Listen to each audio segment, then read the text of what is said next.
Assalamualaikum warahmatullahi wabarakatuh. Welcome back to my channel di channel MS Pengajar. Pada kesempatan kali ini saya akan membagikan tutorial cara setting LD Player ketika bermain Free Fire agar tidak lag atau patah-patah ya. Oke, sebelumnya bagi teman-teman yang baru bergabung atau yang baru menonton video tutorial di channel MS Pengajar ini, untuk klik like dan subscribe terlebih dahulu pada video ini ya.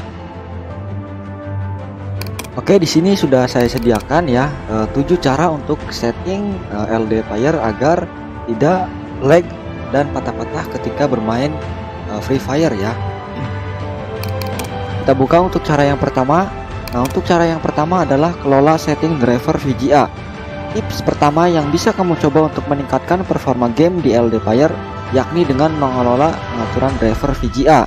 Nah, untuk caranya sebelumnya di sini saya menggunakan Windows 11 dan driver VGA-nya yaitu AMD ya. Klik kanan, kemudian ke Show More Option. Nah, kalau Windows 10 atau di bawahnya, ketika klik kanan maka akan munculnya seperti ini ya. Kita klik AMD Software, kemudian ke Gaming, setelah itu ke Global Graphics. Nah, untuk Radeon anti lag kita enablekan karena untuk defaultnya ini nonaktif ya atau disable. Kita aktifkan, kemudian untuk Radeon Image Sharpening aktifkan dan Radeon yang ini aktifkan. Nah, apabila kalian menggunakan VGA-nya bukan AMD, contohnya seperti Nvidia ya, kalian coba saja buka software dari Nvidia tersebut ya. Kemudian yang kedua adalah mengatur pengolahan grafis di dalam game Free Fire-nya ya. Apabila semakin tinggi pengaturan grafis yang digunakan pada game di perangkat, maka akan semakin berat pula kinerjanya. Hal ini juga berlaku pada LD Player. Apabila pengaturan grafis pada game Free Fire ini yang dimainkan di LD Player kurang disesuaikan dengan kondisi PC atau laptop, tentunya bisa mengakibatkan LD Player menjadi lag atau patah-patah. Kalian apabila LD Player-nya mengalami lag atau patah-patah, kalian coba turunkan dari resolusi grafiknya ya, ke pengaturan, kemudian ke tampilan. Nah, ini sebenarnya ini ada ya untuk grafisnya ultra, kalian turunkan ke standar. Apabila masih lag atau patah-patah, kalian turunkan ke smooth ya. Kemudian yang ketiga adalah dengan sesuaikan resolusi LD Player pada perangkat PC atau laptop. Resolusi yang digunakan pada emulator LD Player juga cukup berpengaruh terhadap performa dari LD Player tersebut. Menggunakan resolusi LD Player terlalu tinggi bisa membuatnya menjadi berat dan lag ya. Kita harus mengatur resolusi emulator LD Player ini sesuai dengan laptop atau monitor PC yang kita gunakan. Nah, untuk mengetahui resolusi dari layar monitor atau layar laptop kita klik kanan, kemudian ke Display Setting. Nah, ini display resolution untuk monitor saya yaitu 1366 x 768. Jadi untuk settingan di LD Player-nya tidak boleh melebihi dari display resolution ya. Kita ke pengaturan ya, klik ini, kemudian ke pengaturan. Nah, ini untuk resolusinya tidak boleh melebihi dari resolusi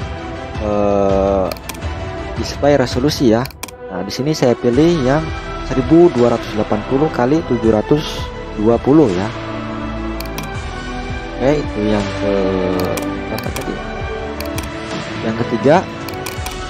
Kemudian yang keempat adalah dengan ubah alokasi CPU dan RAM di LD Player. Kamu perlu menentukan alokasi CPU atau core ini ya, dan RAM yang dialokasikan untuk emulator LD Player. Secara default LD Player akan mengatur alokasi CPU dan RAM di level yang menengah. Untuk cara mengaturnya, kita ke klik ini, kemudian ke pengaturan. Nah, ini untuk CPU-nya, untuk saya settingnya 2 core ya, kayak di 4 core yang disarankan. Untuk cara mengetahui berapa core di CPU kita ya, kita klik icon setting ini, icon pencarian ini, kemudian tuliskan di sini View Advanced System Setting yang ini. Salah. Kita klik ini untuk melihatnya di Task Manager ya. Itu untuk cara tadi untuk mengubah VRAM ya. Kemudian di CPU, nah ini untuk core-nya ada 4 ya. Nah, di sini yang direkomendasikannya atau yang disarankannya 4. Nah, ini apabila kalian ingin menggunakan 4, kalian tidak boleh menggunakan aplikasi lain selain LDPIR ya, karena nanti akan lag untuk PC-nya, akan bisa restart sendiri. Ini salah pencet ya. Kemudian yang kelima adalah tambah ukuran virtual memory. Virtual memory atau VRAM merupakan perpanjangan RAM yang bisa membantu kinerja laptop saat menggunakan emulator LDPIR. Ukuran virtual memory ini sangat berpengaruh ya. Nah, untuk caranya yang tadi ya, klik icon pencarian ini, kemudian tuliskan view advanced system setting. Nah, di advance ini di performance kita ke setting, kita ke advance lagi. Nah, ini untuk virtual memory atau VRAM ya. Di sini saya menggunakan 2,5 GB atau 2560 MB. Nah, untuk cara mengubahnya, klik change, kemudian custom size. Nah, untuk ini initial size-nya di sini bisa kalian tuliskan 4 GB ya, contoh. Nah, nanti 4 GB ini akan ada di sini ya. Nah, ini untuk maksimumnya kalian bisa tuliskan 8 GB atau 6 GB ya. Nah, ini saya rekomendasikan apabila SSD penyimpanan SSD atau harddisk kalian masih kosongnya banyak ya. Oke, kemudian yang keenam adalah dengan update LDPIR emulator ke versi yang terbaru ya. Ada banyak sekali manfaat yang Anda dapatkan ketika melakukan update LDPIR, seperti kompatibilitas performa LDPIR, kinerja sistem yang ditingkatkan, stabilitas sistem yang lebih baik, perbaikan bug, penambahan fitur-fitur baru, perubahan antarmuka, dan masih banyak lagi manfaat dengan mengupdate LDPIR. Nah, untuk caranya, klik ini, kemudian kalian klik periksa pembaharuan ya. Nah, di sini untuk versi saya sudah versi terbaru. Nah, apabila versi kalian belum versi terbaru, kalian tinggal klik update saja, nanti di sini ada tombolnya ya. Kemudian yang ketujuh atau yang terakhir, ketujuh ini ya, dengan mengaktifkan VT prosesor ya.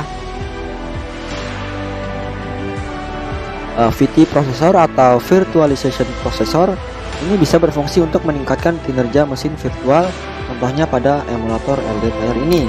Nah, untuk mengetahui apakah sudah aktif atau belum, kalian klik ini, kemudian informasi diagnosis. Nah, untuk saya VT-nya sudah saya aktifkan.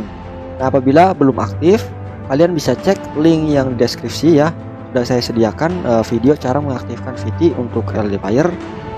Karena nanti apabila dijelaskan di video ini durasinya akan lama, perlu men-settingnya melalui BIOS ya. Oke, untuk tutorialnya cukup sampai di sini. Saya ucapkan terima kasih. Wassalamualaikum warahmatullahi wabarakatuh.